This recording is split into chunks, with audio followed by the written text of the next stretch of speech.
tese social media maninoswera ndichiona kuti nyaya dziri kufamba sei. Vazukuru chekutanga ka ndoda kuapologize nevoice rangu risiri kuita zvakanaka.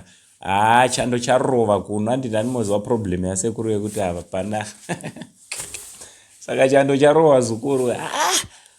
Chando charova zukuru. So ndiregerewo nevoice rangu. Asi chekutanga kana uri munyowani usati wasubscribe uchangotanga kuti bata nhasi aiwa ndine voice rakanaka mufunge ngona mama videos neanotera mangwana ndinhasi chete chisubscribe handiti otena on your notification bell so that every time we upload a video, every time patinowenza nyaya dzichipisa you will be notified. Ndichitoti zviri kudi kwese kwamuri vazukuru vasekuru sendi pano panumber 1 YouTube channel yenyu ine moto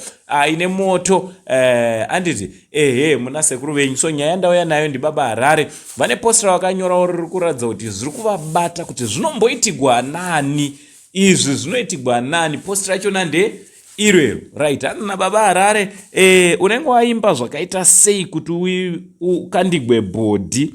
I think ndodawo bhodhi. Baba Harare vari kukumbira vazukuru kuti pamunouyawo mashows avo madzimai uyaiwo nemabhodhi ekuzovakandira. Handiti ngatiite kuti mukomana abreak record uyu akandigwe mabra akawanda stereka. Handiti especially nedhanzi dzake dziyadziyaka uyu anodeserva mabra.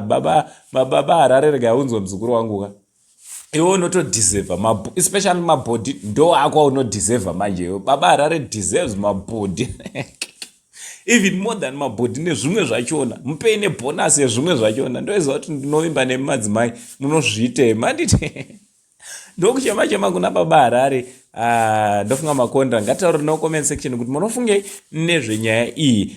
Sekuziva kwenyu kuti Wingidi akakandigwa rake mai manje apa zvichitanga na Benaboy akadi akakandigwa rake mazosonda changopera. Baba Harare ngati mukandiro ake kwete rake rimwe chete asi ake. From Uncle Send only Zim Uncle. And the comment section tichi much love.